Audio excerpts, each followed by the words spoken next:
तो चलिए एक बहुत ही दिलचस्प सफर पर निकलते हैं, एक ऐसे कैमरे को समझने के लिए जो हम सबके पास है। जी हाँ, हमारी अपनी आंखें। अच्छा, इसे समझने का सबसे अच्छा तरीका है कि हम अपनी आंख की तुलना एक जानी पहचानी चीज से करें, और वो है कैमरा। ये एनालॉजी यानी ये तुलना हमें आगे बहुत मदद करेगी। ये तो हम सबने महसूस किया है ना? जैसे ही हम तेज धूप से किसी अंधेरे कमरे में आते हैं तो पहले तो कुछ नहीं दिखता, फिर धीरे धीरे सब साफ होने लगता है। ये हमारी आंखें ही हैं जो खुद को एडजस्ट कर रही होती हैं, ठीक एक कैमरे की तरह जो लाइट के हिसाब से अपनी सेटिंग्स बदलता है। देखिए, ये कितनी कमाल की बात है। जैसे कैमरे में लेंस होता है, हमारी आंख में भी है। कैमरे में एपरेचर होता है जो लाइट कंट्रोल करता है, हमारी आंख में वही काम पुतली करती है। और कैमरे का सेंसर या फिल्म, वो है हमारी आंखों का रेटिना। मतलब हमारे पास एक जीता जागता बायोलॉजिकल कैमरा है। और इससे पहले कि हम इसके अंदर की मशीनरी को देखें, जरा इसका साइज देखिए, सिर्फ 2.5 सेंटीमीटर। सोचिए, इतने छोटे से गोले के अंदर कुदरत ने क्या कमाल की टेक्नोलॉजी फिट की है। तो अब हम रोशनी के साथ साथ आंख के अंदर सफर करते हैं। सबसे पहला पड़ाव, वो हिस्सा जहां रोशनी सबसे पहले टकराती है, ये है कॉर्निया। इसे आंख का दरवाजा या खिड़की कह सकते हैं। ये एक ट्रांसपेरेंट शील्ड की तरह है। असल में जब हम अपनी आंख को छूते हैं तो हम इसी कॉर्निया को छू रहे होते हैं। और एक और दिलचस्प बात, रोशनी को फोकस करने का ज्यादातर काम, मतलब लगभग 65 से 75% काम ये कॉर्निया ही कर देता है। लेंस तो बस बाद में फाइन ट्यूनिंग करता है। ठीक है, तो रोशनी कॉर्निया से अंदर आ गई। अब अगली चुनौती है लाइट की इंटेंसिटी को कंट्रोल करना। मतलब अगर बहुत ज्यादा रोशनी आ जाए तो आंख खुद को चौंधियाने से कैसे बचाती है? यहाँ 2 खिलाड़ी मैदान में आते हैं। एक है आइरिस, जो हमारी आंखों का रंगीन हिस्सा है, किसी का भूरा, किसी का नीला। और दूसरा है पुतली, जो आइरिस के बीच का वो काला सा छेद है।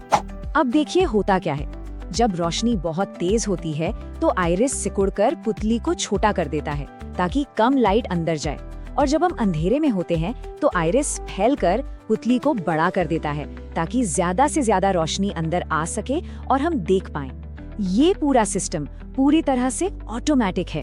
चलिए अब आते हैं आंख के सबसे जादुई करतब पर। एक ही वक्त में पास की चीज और फिर तुरंत दूर की चीज को एकदम साफ साफ देख लेना। ये फोकस एडजस्टमेंट कैसे होता है? इस काबिलियत को कहते हैं अकोमोडेशन या समंजन। ये आंख के लेंस की एक तरह की सुपर पावर है, जिससे वो अपना शेप और फोकल लेंथ बदल सकता है। एक नॉर्मल कैमरा का लेंस ऐसा नहीं कर सकता। जब हम किसी दूर की चीज को देखते हैं, मान लीजिए किसी पहाड़ को, तो हमारी आंखों की सिलियरी मांसपेशियां रिलैक्स हो जाती हैं। इससे लिगामेंट्स खींचते हैं और लेंस को भी खींचकर पतला और चपटा कर देते हैं। और जैसे ही हम अपनी नजर पास रखी किसी किताब पर लाते हैं तो ये मांसपेशियां सिकुड़ जाती हैं। इससे लिगामेंट्स ढीले पड़ जाते हैं और लेंस वापस अपने मोटे और गोल आकार में आ जाता है ताकि पास की चीज पर फोकस कर सके। ये सब कुछ मिली सेकेंड्स में होता है। हाँ, पर इस सुपर पावर की भी एक लिमिट है। एक स्वस्थ आंख के लिए ये लिमिट है लगभग 25 सेंटीमीटर। इसे नियर पॉइंट कहते हैं। अगर किसी चीज को इससे भी ज्यादा पास लाएंगे तो वो धुंधली दिखने लगती है और आंखों पर जोर पड़ता है। तो रोशनी अंदर आ गई, कंट्रोल हो गई, फोकस भी हो गई, लेकिन अब वो तस्वीर, वो इमेज बनेगी कहाँ? वो बनती है एक बायोलॉजिकल स्क्रीन पर। ये स्क्रीन है रेटिना। ये आंख के बिल्कुल पिछले हिस्से में होती है और इसमें लाखों लाइट सेंसिटिव सेल्स होते हैं। कैमरा एनालॉजी में कहें तो ये हमारे कैमरे की फिल्म या डिजिटल सेंसर है। यहीं पर असल तस्वीर बनती है। और इस रेटिना पर 2 तरह के खास सेल्स होते हैं, रॉड्स और कोन्स। रॉड्स हमें कम रोशनी में, जैसे रात के अंधेरे में, देखने में मदद करते हैं। ये सिर्फ ब्लैक एंड व्हाइट देख सकते हैं। वहीं कोन्स तेज रोशनी में काम करते हैं और हमें दुनिया के सारे रंग दिखाते हैं। यही वजह है कि घुप अंधेरे में हमें चीजें रंगीन नहीं बल्कि ग्रे शेड्स में दिखती हैं। एक और मजेदार बात, रेटिना पर एक ऐसी छोटी सी जगह भी है जहां से ऑप्टिक नर्व दिमाग तक जाती है। उस जगह पर कोई रॉड्स या कोन्स नहीं होते, इसीलिए वो हमारा ब्लाइंड स्पॉट है। हमें इसका पता इसलिए नहीं चलता क्योंकि हमारा दिमाग उस खाली जगह को आसपास की इमेज से खुद ब खुद भर देता है। तो रेटिना पर इमेज बन गई। लेकिन कहानी यहाँ खत्म नहीं होती। असल में ये तो सिर्फ आधा काम हुआ है। अब इस इमेज को देखने के एहसास में बदलना है। होता ये है कि रेटिना उस लाइट इमेज को इलेक्ट्रिकल सिग्नल में बदल देता है।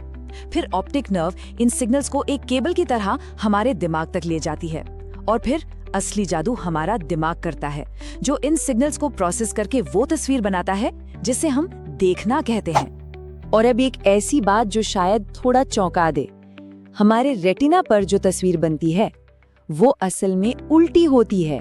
जी हाँ, अपसाइड डाउन। हमारा दिमाग उसे हमारे लिए सीधा करता है और वो भी इतनी तेजी से कि हमें कभी पता ही नहीं चलता।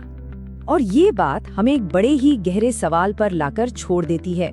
अगर देखने की पूरी प्रक्रिया में दिमाग का इतना बड़ा रोल है, वो इमेज को सीधा भी करता है, खाली जगह को भरता भी है और सिग्नल्स को समझता भी है, तो क्या जो हम देख रहे हैं वो असली दुनिया है या फिर हमारे दिमाग का बनाया हुआ उस दुनिया का एक वर्जन? सोचिएगा जरूर। शिक्षक के आसमान में बोर्ड, तपस्या का सितारा, फ्री कंटेंट से रोशन हर स्टूडेंट का नजारा, मुश्किलों को पीछे छोड़ा टॉप पे अपनी कहानी, बोर्ड तपस्या सफलता की निशानी। देश में तेजी से बढ़ता विश्वास, बोर्ड तपस्या फ्यूचर तुम्हारे पास। हाँ